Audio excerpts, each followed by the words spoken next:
I learned something about myself when I was 8 years old. Every time I lie, they breathe, not loudly. Not enough for anyone else to notice. Just a soft, patient inhale from somewhere I can't see. And the longer the lie, the closer they get. My name is Daniel Carter. I'm 32, accountant. Quiet life. No criminal record. No tragic backstory. I'm not special. I just lie sometimes. Small lies. I'm fine. I didn't forget. Traffic was bad. Normal things people say every day. Except when I say them. Something listens. I didn't tell anyone. Because how do you explain that? How do you say, I can hear something breathing when I'm not telling the truth? I live alone in a one-bedroom apartment on the 3rd floor. Old building. Thin walls. Pipes that groan at night. The kind of place where sounds travel. At least, that's what I told myself. The first time I heard it as an adult, I was standing in my kitchen. The refrigerator hummed. The clock ticked. The city outside murmured through the window. My phone buzzed. It was my sister. Did you visit Mum today? I hadn't. There was a long pause. And I said it. Yeah, of course. The refrigerator stopped humming. The air felt heavier. And from somewhere behind me, a slow inhale. Not mechanical. Not human.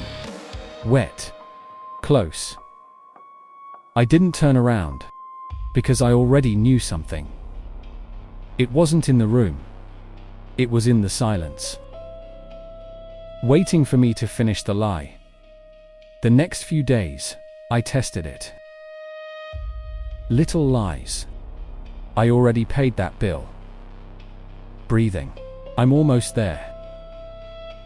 Breathing. I'm not tired. Breathing. Each time, it lasted longer. Each time, it felt closer. Like someone leaning over my shoulder. Like something crouched just outside my vision. And the worst part, they never breathed when I told the truth. One night, I pushed it. I don't know why. Curiosity. Fear. Stupidity. I stood in my bathroom mirror, staring at my reflection. I don't hear anything, I said. Lie. The lights flickered. And this time, they didn't just breathe. They exhaled. Hot. Right against the back of my neck. The mirror fogged from behind me. Not in front. Behind.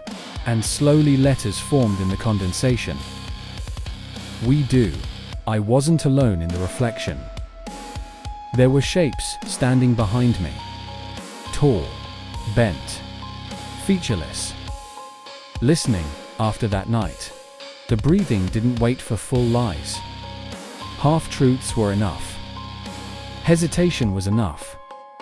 Even thinking about lying made the air shift. They were learning, and they were getting impatient.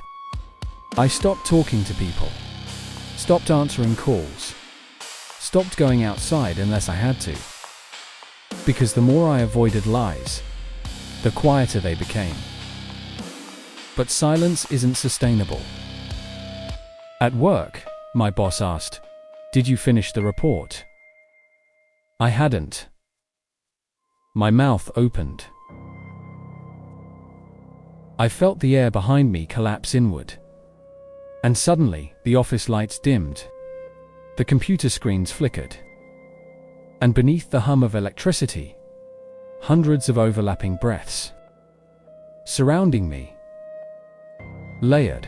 Hungry. That's when I understood. They weren't punishing lies. They were feeding on them. Every untruth, was an invitation. Every distortion of reality was a doorway. And I had been opening doors my entire life. The first time I lied as a child, when I blamed my brother for breaking the vase, I remember something else. The room had gone quiet, and I had felt relieved, because something else had taken the weight of the guilt. They weren't just listening, they were replacing. Each lie carved out a small piece of me, and they stepped in to fill it. Tonight, I'm sitting alone in my apartment again. The lights are off. The city is quiet. I can feel them around me. Not breathing. Waiting. My phone buzzes. It's my sister again. Are you okay? I could say yes. I could lie. And they would come closer. Maybe close enough to finally see. But if I tell the truth, if I admit I'm not okay, maybe they fade. Maybe they starve. I answer the phone, and I say, I'm fine. The breathing begins instantly. Not one. Not 10. Hundreds. The walls expand. The ceiling stretches upward into darkness. My reflection in the black window smiles before I do. And when I speak again, the voice doesn't quite belong to me. Because the worst part isn't hearing them when I lie. It's how natural it feels. And right now, I can hear them breathing behind you.